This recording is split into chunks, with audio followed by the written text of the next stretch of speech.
स्वागत है आपका भारत का संविधान सिद्धांत और व्यवहार इसके तीसरे वीडियो में। ये कक्षा 11 की एनसीईआरटी की पुस्तक है। इसमें पहले अध्याय संविधान क्यों और कैसे और दूसरा भारतीय संविधान में अधिकार को पढ़ चुके हैं। आज हम पढ़ेंगे चुनाव और प्रतिनिधि और हो सका तो कार्यपालिका को भी, मतलब चुनाव और प्रतिनिधि उसको पढ़ेंगे। अभी हम कार्यपालिका, विधायिका और नगर पालिका को अलग अलग पढ़ लेंगे। अभी हम चुनाव और प्रतिनिधि पढ़ रहे हैं। तीसरे अध्याय का नाम है चुनाव और प्रतिनिधि परिचय। क्या आपने कभी शतरंज खेला है? यदि उसमें काला घोड़ा ढाई घर चलने की बजाय सीधा चलने लगे तो क्या होगा? क्या क्रिकेट के खेल में यदि अंपायर ना हो तो क्या होगा? प्रत्येक खेल में हम कुछ नियमों का पालन करना पड़ता है और नियमों को बदल दिया जाए तो खेल का परिणाम भी बदल जाएगा। इसी तरह प्रत्येक खेल में एक निष्पक्ष अंपायर होना चाहिए जिनके निर्णयों को सभी खिलाड़ी स्वीकार कर लें। खेल शुरू करने से पहले हमें नियमों और अंपायर के बारे में सहमति बनानी पड़ेगी, जो खेल के बारे में सत्य और वही चुनाव के बारे में भी सत्य हो। ठीक है, चुनाव के बारे में भी वही सत्य हैं, जो खेल के बारे में सत्य वो भी चुनाव के बारे में सत्य हैं। चुनाव संपन्न कराने के लिए भिन्न भिन्न नियम और व्यवस्थाएं हैं। चुनाव का परिणाम इस बात पर निर्भर करता है कि हमने कैसे नियम बनाए हैं। हमें चुनाव को निष्पक्ष ढंग से कराने के लिए मशीनरी भी आवश्यक चाहिए, क्योंकि ये दोनों ही निर्णय चुनावी राजनीति का खेल शुरू होने से पहले ही लिए जाने चाहिए। इसलिए इन्हें सरकार पर नहीं छोड़ा जा सकता। अतः चुनाव के बारे में मूलभूत निर्णयों को लोकतांत्रिक देश के संविधान में लिख दिया जाता है। ठीक है, इस अध्याय में हम चुनाव और प्रतिनिधि के बारे में संवैधानिक प्रावधानों का अध्ययन करेंगे। अपने संविधान में जिस चुनाव पद्धति का स्वीकार किया गया है उसके महत्व, उसके चुनाव कराने की निष्पक्ष मशीनरी से संबंधित संवैधानिक प्रावधानों के आशय पर प्रकाश डालेंगे। इस संबंध में संविधान के प्रावधानों को संशोधित करने के लिए जो सुझाव दिए गए हैं हम उन्हें भी देखेंगे। और इस अध्याय को पढ़ने से आपको क्या क्या बातों का पता चलेगा, ध्यान दीजिएगा। जैसे चुनाव की विभिन्न विधियाँ पता लगेगी, इसके अलावा अपने देश की चुनाव व्यवस्था की विशेषताएं पता लगेगी, इसके अलावा स्वतंत्र और निष्पक्ष चुनाव कराने के प्रावधानों का महत्व पता लगेगा, और इसके अलावा चुनाव सुधार पर होने वाली बहस के बारे में पता आपको लगेगा। चुनाव और लोकतंत्र, ध्यान दीजिएगा। आइए हम अपने से ही चुनाव और प्रजातंत्र के बारे में प्रश्न पूछकर अध्याय की शुरुआत करते हैं। क्या बिना चुनाव के लोकतंत्र कायम रह सकता है? क्या बिना लोकतंत्र में चुनाव हो सकता है? क्या बिना लोकतंत्र के चुनाव हो सकता है? क्या बिना चुनाव के लोकतंत्र कायम रह सकता है? मतलब चुनाव के बिना लोकतंत्र रह सकता है, क्या लोकतंत्र के बिना चुनाव हो सकता है? इन दोनों सवालों की शुरुआत यहाँ पर की गई है। पिछली कक्षाओं में हमने जो कुछ भी पढ़ा उसके उदाहरणों का प्रयोग करते हुए हमें इन प्रश्नों की चर्चा हमें करनी चाहिए। ठीक है, पहला प्रश्न हमें बड़े लोकतंत्र में चुनाव की आवश्यकता के बारे में याद दिलाता है। कोई भी निर्णय लेने से सभी नागरिक प्रत्यक्ष रूप से भाग नहीं ले सकते, अतः लोग प्रतिनिधियों को चुनते हैं। इसलिए महत्वपूर्ण हो जाता है कि जब भी भारतीय लोकतंत्र के बारे में सोचते हैं तो सहज ही हमारा ध्यान पिछले चुनाव पर चला जाता है। आज चुनाव पूरी तरह से लोकतांत्रिक प्रक्रिया के जाने पहचाने प्रतीक हो गए हैं। हम प्रायः प्रत्यक्ष और अप्रत्यक्ष लोकतंत्र में अंतर करते हैं, और प्रत्यक्ष लोकतंत्र में नागरिक रोजमर्रा के फैसलों और सरकारों को चलाने में सीधे भाग लेते हैं। प्राचीन यूनान के नगर राज्य प्रत्यक्ष लोकतंत्र के उदाहरण माने जाते हैं। अनेक लोगों के लिए स्थानीय सरकारें, खास तौर से ग्राम सभाएं, प्रत्यक्ष प्रजातंत्र का निकटतम उदाहरण है। लेकिन जब लाखों लाख लोगों को निर्णय लेना हो तो इस प्रकार के प्रत्यक्ष लोकतंत्र को व्यवहार में नहीं लाया जा सकता। इसलिए जनता के शासन का अर्थ सामान्यतः जनता के प्रतिनिधियों के द्वारा चलने वाले शासन से हैं। ठीक है, यह कार्टून दिया गया और कार्टून में क्या लिखा गया है? चुनाव लोकतंत्र का त्यौहार है, लेकिन इस कार्टून में एक आफत के रूप में दिखाया गया है। क्या ये लोकतंत्र के लिए अच्छा है? नहीं, ये अच्छा नहीं है, बिल्कुल भी अच्छा नहीं है। ऐसी व्यवस्था में नागरिक अपने प्रतिनिधियों को चुनते हैं जो देश के शासन और प्रशासन को चलाने में सक्रिय रूप से भाग लेते हैं। प्रतिनिधियों को चुनने की विधि चुनाव या निर्वाचन कहते हैं। अतः महत्वपूर्ण निर्णय लेने और प्रशासन चलाने में नागरिकों की सीमित भूमिका है। वे नीतियों के निर्माण में बहुत रूप से सक्रिय सम्मिलित नहीं होते हैं। इनमें नागरिक जो होते हैं अप्रत्यक्ष रूप से अपने निर्वाचित प्रतिनिधियों के माध्यम से सम्मिलित होते हैं। जिस व्यवस्था में सभी प्रमुख निर्णय निर्वाचित प्रतिनिधियों के माध्यम से लिए जाते हैं उसमें प्रतिनिधियों के निर्वाचन का तरीका बहुत ही महत्वपूर्ण हो जाता है। दूसरा प्रश्न जब हमें इस बात की याद दिलाता है कि सभी चुनाव लोकतांत्रिक नहीं होते हैं, बहुत सारे गैर लोकतांत्रिक देशों में भी चुनाव होते हैं। वास्तव में गैर लोकतांत्रिक शासक स्वयं को लोकतांत्रिक साबित करने के लिए बहुत आतुर रहते हैं। इसके लिए वे चुनावों को ऐसे ढंग से कराते हैं उनके शासन का कोई खतरा ना हो। क्या आप ऐसे गैर लोकतांत्रिक चुनावों का उदाहरण दे सकते हैं? चाइना होना चाहिए ऐसा। ठीक है, आपकी राय में कौन सी एक लोकतांत्रिक चुनाव को गैर लोकतांत्रिक चुनाव अलग हैं? ठीक है, बिल्कुल अलग है।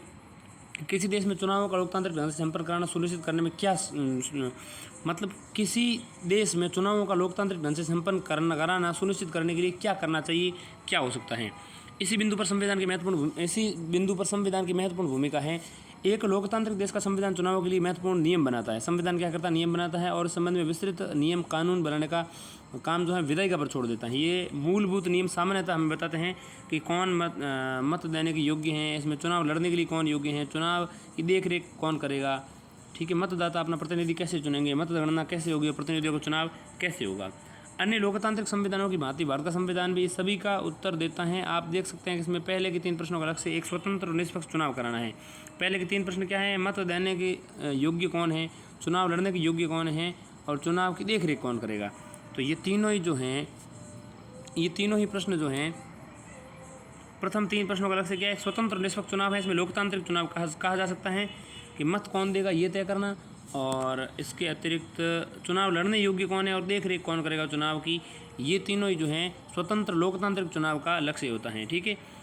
अंतिम 2 प्रश्न जिनको हम कहते हैं वो है मतदाता अपना प्रतिनिधि कैसे चुनेंगे और मतगणना कैसे होगी, प्रतिनिधियों का चुनाव कैसे होगा। इसको हम न्यायपूर्ण प्रतिनिधित्व कहते हैं। इस अध्याय में हम चुनाव के बारे में संवैधानिक प्रावधानों की चर्चा करेंगे। खुद करें और सीखें। भारत तथा किसी अन्य देश के चुनावों से संबंधित अखबारों की खबरों को काटें और इन कतरनों को निम्न वर्गों में बांटें। प्रतिनिधित्व की व्यवस्था, मतदाताओं की योग्यता, चुनाव आयोग की भूमिका। तो इन 3 वर्गों में बांटने। एक तो प्रतिनिधित्व की व्यवस्था इसमें देखनी है आपको, प्रतिनिधित्व की व्यवस्था, इसके अलावा मतदाताओं की योग्यता और चुनाव आयोग की भूमिका। तो एक तो प्रतिनिधि यानी जिनको चुना गया है वो, मतदाता ने जो चुनते हैं वो, और चुनाव आयोग यानी जो चुने जाने और चुनने की प्रक्रिया को नियंत्रित करते हैं वो चुनाव आयोग हैं। यदि आपके पास इंटरनेट है तो आप election process information collection project की वेबसाइट www.epicproject.org पर जाएं और इन विषयों पर 4 देशों के बारे में सूचनाएं एकत्र करें। भारत में चुनाव व्यवस्था। ऊपर आपने चुनाव की विभिन्न विधियों और व्यवस्थाओं पर गौर किया। आपको आश्चर्य हुआ होगा ये सब क्या है। आपने चुनाव के समय प्रचार के लिए अपनाए जाने वाले विभिन्न तरीकों के बारे में पढ़ा होगा, लेकिन चुनाव के विभिन्न तरीके क्या हैं? चुनाव संचालन के लिए एक व्यवस्था, चुनाव संचालन करने की एक व्यवस्था है। इसके लिए अधिकारी और नियम भी हैं जो बताते हैं कि क्या करें क्या ना करें। क्या चुनाव व्यवस्था का यही अर्थ है? आपको आश्चर्य हो सकता है कि क्यों संविधान में ये लिखने की जरूरत पड़ गई कि मतगणना कैसे होगी, प्रतिनिधि कैसे चुने जाएंगे। ये स्वयं ही स्पष्ट नहीं। लोग जाते हैं और वोट देते हैं, प्रत्याशी को अधिकतम वोट मिलते हैं, चुना जाता है। पूरे विश्व में ऐसे ही होता है। इसके लिए इसके बारे में क्यों सोचना चाहिए? इसलिए सोचना चाहिए क्योंकि ये प्रश्न उतना सरल नहीं है जितना हमें लगता है। हम अपनी ही चुनाव व्यवस्था में इतना लीन है कि हमें लगता है कि कोई तरीका और हो ही नहीं सकता। लोकतांत्रिक चुनाव में जनता वोट देती है, उसकी अपनी इच्छा व्यक्त होती हैं, तय होती हैं, ठीक है, कौन चुनाव जीतेगा। लेकिन लोगों के द्वारा अपनी रुचि को व्यक्त करने के लिए अनेक तरीके हो सकते हैं। उनकी पसंद की गणना भी की जा सकती है। बहुत सारी विधियाँ भी हो सकती हैं। खेल के इन अलग अलग नियमों से इस बात का फैसला बदल सकता है कि जीत किसकी होगी। कुछ नियम ऐसे हैं जिनसे बड़े दलों को लाभ पहुंचता है। कुछ नियमों से छोटे खिलाड़ी दलों को लाभ पहुंचता है। कुछ नियम बहुसंख्यक समाज के हित में हो जाते हैं, कुछ अल्पसंख्यक समाज को संरक्षण देते हैं। आइए इन नाटकीय उदाहरणों को हम समझते हैं। अब देखिए, खुद करें और सीखें। अपने कक्षा में चुनाव संपन्न करा करके प्रतिनिधियों की बात की गई। प्रत्येक कक्षा का छात्र वोट देगा। जिन 4 छात्रों को सबसे अधिक वोट मिले हैं उन्हें चुना गया है। प्रत्येक छात्र को पास 4 वोट हैं, जिसे वे चाहें एक प्रत्याशी को दे दें या उससे अन्य प्रत्याशियों में बांट दें। जिन 4 छात्रों को सबसे अधिक वोट मिले हैं उन्हें चुना जाए। प्रत्येक 4 विभिन्न प्रत्याशियों को वरीयता क्रम में वोट दें और गणना की विधि वह जो राज्यसभा सदस्यों के निर्वाचन में प्रयोग की जाती है, इस विधि को आगे वर्णन किया गया है, ठीक है। ये विधि एक ऊपर दिखाई गई है कि राज्यसभा में सदस्यों के निर्वाचन की जो विधि है वो क्या होती है। सबसे पहले क्या है, प्रत्येक छात्र एक वोट दे सकता है। जिन 4 छात्रों को सबसे अधिक वोट मिले हैं उन्हें चुना जाए। सबसे पहले प्रत्येक छात्र के पास 4 वोट हैं अब, ठीक। जिन 4 छात्रों को सबसे अधिक वोट मिले हैं उनको चुना जाए। प्रत्येक छात्र के पास 4 वोट हैं, जिनमें से वे चाहे एक ही प्रत्याशी को दें या उससे प्रत्याशियों में बांट दें। जिन 4 छात्रों को सबसे अधिक वोट मिले हैं उन्हें चुना जाए। अब देखिए, प्रत्येक एक ही वोट दे दें तो फिर किसको चुना जाएगा, ठीक। इसके अलावा 4 वोट हैं, फिर या तो एक ही को दे दें या फिर जो हैं अलग अलग बांट दें, ये दूसरी प्रक्रिया। तीसरा, प्रत्येक छात्र अपने प्रत्याशियों को वरीयता क्रम में वोट दें। और इनकी गणना की विधि जो है राज्यसभा के सदस्यों निर्वाचन में की जाती है। इस विधि का वर्णन आगे किया गया है। वरीयता क्रम आपको तय करना होगा, ये राज्यसभा में चुनाव के लिए की जाती हैं। जो सबसे आगे वही जीते, इस अखबार की कतरन को देखिए। पहली बार कांग्रेस को 3/4 बहुमत, ये इस कतरन में लिखा गया है। यह भारतीय लोकतंत्र के ऐतिहासिक क्षण के बारे में 1984 के लोकसभा चुनाव में कांग्रेस पार्टी ने 543 में से 1984 में 543 में से 415 सीटें जीती, जो कुल सीटों के 80% से अधिक थी। लोकसभा चुनाव में किसी दल को ऐसी सफलता कभी नहीं मिली। इस चुनाव से क्या पता चलता है? कांग्रेस पार्टी को 3/4 सीटें मिली। इसका अर्थ यह है कि प्रत्येक 5 भारतीयों में से 4 भारतीयों ने कांग्रेस को वोट दिया। भारत वास्तव में नीचे दी गई तालिका को देखें, कांग्रेस पार्टी को 48% वोट मिले। इसका अर्थ ये हुआ कि कुल मिलाकर जितने लोगों ने मतदान किया उसमें 48% लोगों ने कांग्रेस को वोट दिया, लेकिन पार्टी को 80% मत से अधिक सीटें मिली। अन्य दलों के प्रदर्शन को देखें, भाजपा को 7.4% वोट मिले, लेकिन 1% से कम सीटें मिली। भाजपा को 7.4% वोट मिले, प्रतिशत वोट जो है 7% मिले, लेकिन जो है 1% से कम सीटें मिली। ऐसा कैसे हुआ? देखिए, 48% वोट से 80% सीटें मिली कांग्रेस को, 7.4% वोट से 1% से भी कम सीटें मिली भाजपा को। और ये बात कब है? 1984 की है। ठीक है, 50% से कम वोट और 80% अधिक सीटें, ये कैसे ठीक है? हमारे संविधान निर्माताओं ने गड़बड़ी व्यवस्था को स्वीकार किया है। 1984 के लोकसभा चुनाव में प्रमुख दलों द्वारा प्राप्त की गई सीटें देखिए। 1984 में कांग्रेस ने 48% वोट मिले, 415 सीटें जीती। भाजपा को 7.4% वोट मिले और 2 सीटें उसने जीती। ठीक है, 1% से भी कम। भाजपा के बाद जनता पार्टी ने 6.7% वोट लिए और 10 सीटें जीती। लोक दल जो है उसने 5.7% वोट मिले, 3 सीटें जीती। माकपा ने 5.7% वोट के साथ 22 सीटें जीती। ठीक, तेलुगु देशम पार्टी ने 4.1% वोट के साथ 30 सीटें जीती। इसके अलावा द्रमुक जो है उसने 2.3% वोट के साथ 2 सीटें जीती। अन्ना मुद्रक जो है उसने 1.6% वोट के साथ 12 सीटें जीती। अकाली दल ने 1% वोट के साथ 7 सीटें जीती। असम गण परिषद ने 1% वोट के साथ 7 सीटें जी। ऐसा इसलिए हुआ क्योंकि हम अपने देश में चुनाव की एक विशेष विधि का पालन करते हैं। इस व्यवस्था में क्या किया जाता है? पूरे देश के 543 निर्वाचन क्षेत्रों को बांट दिया जाता है। प्रत्येक निर्वाचन क्षेत्र से एक प्रतिनिधि चुना जाता है। उस निर्वाचन क्षेत्र में जिस प्रत्याशी को सबसे अधिक वोट मिले हैं उसे निर्वाचित घोषित कर दिया जाता है। ठीक है, ये ध्यान रखना ज़रूरी है कि इस व्यवस्था में जिस प्रत्याशी को अन्य सभी प्रत्याशियों से अधिक वोट मिले हैं उसे ही निर्वाचित घोषित कर दिया जाता है। ठीक, विजयी प्रत्याशी के लिए ये ज़रूरी नहीं है कि कुल मतों का बहुमत मिला हो। ठीक है, इस विधि को सबसे आगे वही जीते प्रणाली यानी first past the post system कहा जाता है। सबसे आगे वही जीते मतलब ये है कि इस व्यवस्था में जिस प्रत्याशी को अन्य प्रत्याशियों से अधिक वोट मिले जाते हैं उसे ही निर्वाचित घोषित किया जाता है। अन्य प्रत्याशियों से अधिक वोट मिले उसे ही घोषित किया जाएगा, ध्यान दीजिएगा। इसको कहा जाता है जो सबसे आगे वही जीते प्रणाली यानी first past the post system. चुनावी दौड़ में जो प्रत्याशी जो अन्य प्रत्याशियों के मुकाबले सबसे आगे निकल जाता है वही विजयी होता है। इसे बहुलवादी व्यवस्था भी कहते हैं। संविधान इस विधि को स्वीकार करता है। आइए अपने उदाहरण की ओर लौटें। कांग्रेस पार्टी को मतों के अनुपात से ज़्यादा सीटें इसलिए मिली क्योंकि अनेक निर्वाचन क्षेत्रों में जहां उसके प्रत्याशी जीते उन्हें 50% से कम वोट मिले।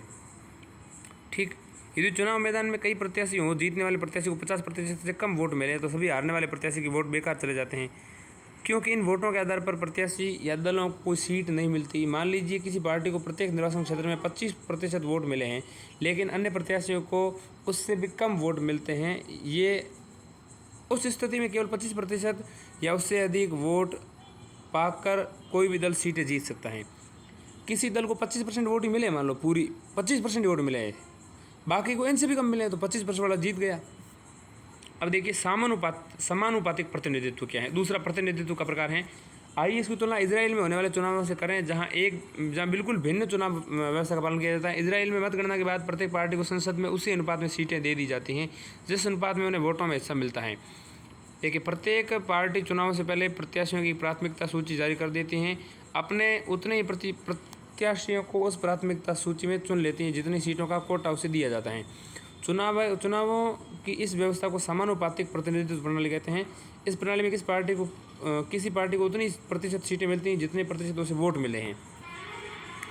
देखिए, समानुपातिक प्रतिनिधित्व के दो प्रकार हैं। कुछ देशों ने, जैसे इजराइल या नीदरलैंड ने, पूरे देश को एक निर्वाचन क्षेत्र माना है जहां प्रत्येक पार्टी को राष्ट्रीय चुनाव में प्राप्त वोटों के अनुपात में सीटें दी जाती हैं।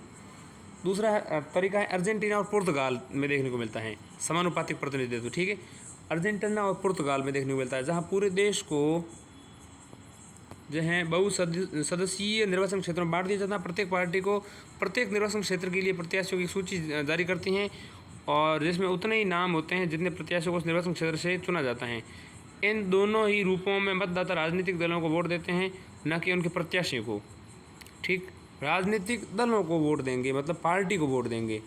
एक पार्टी को किसी निर्वाचन क्षेत्र में जितने मत प्राप्त होते हैं उसी आधार पर उससे निर्वाचन क्षेत्र में सीटें दे दी जाती हैं। अतः किसी निर्वाचन क्षेत्र के प्रतिनिधि वास्तव में राजनीतिक दलों के प्रतिनिधि होते हैं। भारत में हमने समानुपातिक प्रतिनिधि प्रणाली को केवल अप्रत्यक्ष चुनावों के लिए सीमित रूप में अपनाया है। हमारा संविधान राष्ट्रपति, उपराष्ट्रपति, राज्यसभा, विधान परिषदों के चुनावों के लिए समानुपातिक प्रतिनिधित्व प्रणाली का एक तीसरा और जटिल स्वरूप प्रस्तावित करता है। तो भारत में जो है एक समानुपातिक प्रतिनिधित्व प्रणाली का तीसरा एक और जटिल रूप प्रस्तावित किया गया है, इसमें अपनाया गया है। देखिए, इजराइल में समानुपातिक प्रतिनिधित्व प्रणाली, इजराइल में चुनावों के लिए समानुपातिक प्रतिनिधित्व प्रणाली अपनाई गई है। वहाँ विधायिका नेसेट के चुनाव में प्रत्येक 4 वर्ष पर होते हैं। ठीक है, विधायिका को नेसेट कहते हैं वहाँ। और इजराइल की जो विधि का नेसेट है वहाँ पर प्रत्येक 4 साल में चुनाव होते हैं। प्रत्येक पार्टी अपने प्रत्याशियों की सूची जारी करती है, लेकिन मतदाता प्रत्याशियों को नहीं, पार्टियों को वोट देते हैं। प्रत्येक पार्टी को प्राप्त वोटों के अनुपात में ही विधायिका में सीटें मिलती हैं। इससे सीमित जनाधार वाली छोटी पार्टियों को विधायिका में भी कुछ प्रतिनिधित्व मिलता है। शर्त यह है कि विधायिका में सीटें पाने के लिए न्यूनतम 1.5% वोट मिलने चाहिए। इससे प्रायः बहुदलीय गठबंधन सरकारें बनती हैं। निम्नलिखित सारणी में 203 के नेसेट के चुनाव परिणाम दिए गए हैं। इसके आधार पर यह पता लगा सकता है कि विभिन्न पार्टियों को कितने प्रतिशत वोट मिले। जैसे यहाँ काफ़ी पार्टियाँ दी गई, लिकुड है, शास है, नेशनल यूनियन है, नेशनल रिजिलेंस पार्टी है, UTJ है, इजराइल बी अलिया है, लेबर है, शनुई है, अरब पार्टीज़ है, मेरेट्स हैं, अम अहद है। कुल सीटें 120 है। प्रतिशत का कोई मतलब नहीं है। लिकुड को 37 मिली, बाकी सबको अलग अलग अनुपात में मिली। दूसरी सबसे ज़्यादा सीटें जो है लेबर को, सबसे ज़्यादा लिकुड को, फिर लेबर को, फिर शनुई को। ठीक है, और फिर जो है चौथी शास हैं। तो ये अलग अलग पार्टियाँ हैं इजराइल में। अब भारत की बात करें तो भारत में प्रतिनिधित्व प्रणाली जो है वो अजीबोगरीब प्रकार की है। समझिए कैसी है। देखिए, समानुपातिक प्रतिनिधित्व में भारत की स्थिति देखिए। सर्वाधिक वोट पाने वाले को जीत और समानुपातिक प्रतिनिधित्व चुनाव की व्यवस्था की तुलना देखिए। सर्वाधिक वोट पाने वाले की जीत, यानी जो सबसे आगे first past the post system कहते हैं, सबसे आगे वही जीते। सर्वाधिक वोट पाने वाले की जीत पूरे देश में छोटी छोटी भौगोलिक इकाइयों से बांट देते हैं, जैसे निर्वाचन क्षेत्र या जिला कहते हैं। ठीक, समानुपातिक प्रतिनिधित्व में क्या करते हैं, किसी बड़े भौगोलिक क्षेत्र को एक निर्वाचन क्षेत्र मान लिया जाता है। पूरे का कार्य जो एक देश में एक निर्वाचन क्षेत्र गिना जा सकता है। फिर देखिए, हर निर्वाचन क्षेत्र से केवल एक प्रतिनिधि चुना जाता है। देखिए, सर्वाधिक वाले में हर निर्वाचन क्षेत्र एक चुना जाता है। समानुपातिक में एक निर्वाचन क्षेत्र से कई प्रतिनिधि चुने जा सकते हैं। देखिए, इसके अलावा मतदाता प्रत्याशी को वोट देता है। देखिए, मतदाता प्रत्याशी को वोट देता है, मतदाता पार्टी को वोट देता है, मतदाता प्रत्याशी को वोट देता है। सर्वाधिक प्राप्त करे वही जीते हुए। ठीक है, पार्टी को वोट कब देता है, समानुपातिक प्रतिनिधित्व वाले में। पार्टी को प्राप्त वोटों के अनुपात में अधिक या कम सीटें विधायिका में मिल सकती हैं। हर पार्टी को प्राप्त मत के अनुपात में विधायिकाओं को सीटें हासिल होती हैं। विजयी उम्मीदवार को ज़रूरी नहीं है कि वोटों का प्रतिशत जो है 50+1% मिले, और विजयी उम्मीदवार को वोटों का प्रतिशत हासिल होता है। और यूनाइटेड किंगडम और भारत में जो है ये प्रणाली अपनाई जाती है, सर्वाधिक वोट वही जीते। और इजराइल और नीदरलैंड जैसे देशों में समानुपातिक प्रतिनिधित्व प्रणाली अपनाई जाती है। राज्यसभा के लिए चुनावों के प्रतिनिधित्व की प्रणाली क्या, समानुपातिक प्रतिनिधित्व का एक तीसरा स्वरूप हमें भारत में राज्यसभा चुनाव में देखने को मिलता है। इसे एकल संक्रमणीय मत प्रणाली कहते हैं। समानुपातिक प्रतिनिधित्व को एकल संक्रमणीय मत प्रणाली कहते हैं। प्रत्येक राज्य को राज्यसभा में सीटों का निश्चित कोटा प्राप्त होता है। प्रत्येक राज्य को सीटों का एक निश्चित कोटा प्राप्त होता है। राज्यों की विधानसभा के लिए सीटों सदस्यों द्वारा इन सीटों के लिए चुनाव किया जाता है राज्यसभा में। इसमें राज्य के विधायक की मतदाता होते हैं। मतदाता चुनाव में खड़े सभी प्रत्याशियों को अपनी पसंद के अनुसार एक वरीयता क्रम में वोट देते हैं। जीतने के लिए किसी प्रत्याशी को मतों का एक कोटा प्राप्त करना पड़ता है, जो निम्नलिखित फॉर्मूले के आधार पर किया जाता है। कुल मतदान कितने प्राप्त हुए हैं, बटे में भाग देंगे कुल विजयी उम्मीदवार कितने हैं और एक जोड़ देंगे उसमें। कुल मतदान कितने प्राप्त हुए, मतदान वोटों की संख्या बटे में कुल विजयी मत उम्मीदवार प्लस एक बटे में जोड़ करके भाग दे देंगे, जो उत्तर निकलेगा उसमें एक जोड़ देंगे। ठीक है। उदाहरण के लिए यदि राजस्थान के 200 विधायकों को राज्यसभा के लिए 4 सदस्य चुनते हैं तो उम्मीदवार को कैसे देगी। मान लो राजस्थान के 200 विधायक हैं, उनको राज्यसभा के लिए 4 सदस्य चुनते हैं तो उम्मीदवार कैसे करेंगे। 200 कुल मतदान है राजस्थान में विधायकों के, तो कुल मतदान 200 हो गए विधायकों के, बटे में 4 सदस्य चुनते हैं मान लो, तो 4 बटे में विजयी उम्मीदवार 4 हो गए, ठीक, और प्लस 1 हमने कर दिया तो 5 हो गए। तो 200 में 5 का भाग दे दिया, 40 आ गया और इसमें 1 जोड़ दिया, 41 हो गई, तो ये वोट हो गया। ठीक है।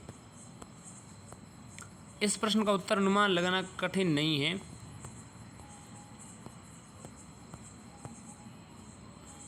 यदि आपको ऊपर बॉक्स में राज्यसभा की चुनाव प्रक्रिया के बारे में पता होगा तो आपके समझ में आ ही गया होगा। ये प्रक्रिया जटिल है, किसी छोटे देश में लागू हो सकती है पर उपमहाद्वीप जैसे विशाल देश में भारत में नहीं। सर्वाधिक वोट से जीत वाली व्यवस्था सफलता लोकप्रियता का कारण है। उस सामान्य मतदाताओं के लिए राजनीति चुनाव का विशेष ज्ञान नहीं है। इस पूरी व्यवस्था को समझना अत्यंत सरल है। इसके अतिरिक्त चुनाव के पास मतदाताओं के पास स्पष्ट विकल्प होते हैं। ठीक है। मतदाताओं को वोट करते समय किसी प्रत्याशी दल को केवल स्वीकृति प्रदान करनी होती है। राजनीतिक वास्तविकता को ध्यान में रखकर मतदाता किसी प्रत्याशी को किसी भी वरीयता में वोट दे सकता है, किसी दल को भी दे सकता है, चाहे तो इन दोनों में मतदान के लिए समय संतुलन की बनाने की कोशिश भी कर सकता है।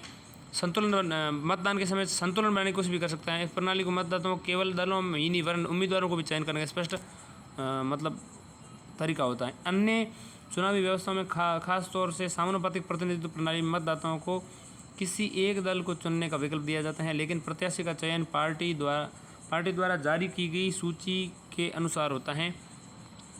इस प्रकार किसी क्षेत्र का प्रतिनिधित्व करने वाला उसके प्रति उत्तरदायी कोई प्रतिनिधि नहीं होता, बल्कि सर्वाधिक वोट से जीती व्यवस्था में किसी निर्वाचन क्षेत्र के मतदाता जानते हैं कि उसका प्रतिनिधि कौन है, उसे उत्तरदायी ठहरा सकते हैं। कार्टून। इस कार्टून में भीम का कांग्रेस के आगे विपक्ष एक बहाने के रूप में दिखाया गया है। क्या हमारे निर्वाचन प्रणाली का परिणाम था? लेकिन सबसे महत्वपूर्ण बात यह कि संविधान निर्माता समझते थे कि समानुपातिक प्रतिनिधित्व प्रणाली पर आधारित चुनाव संसदीय प्रणाली में सरकार के स्थायित्व के लिए उपयुक्त नहीं होंगे। अगले अध्याय में हम संसदीय प्रणाली की प्रकृति के बारे में पढ़ेंगे। इस व्यवस्था की मांग कार्यपालिका को विधायिका के में बहुमत प्राप्त। आप देखेंगे कि समानुपातिक प्रतिनिधित्व प्रणाली से स्पष्ट बहुमत मिलने में कठिनाई होती है, लेकिन मतों के प्रतिशत के अनुपात में विधायिका में सीटें बढ़ जाएंगी।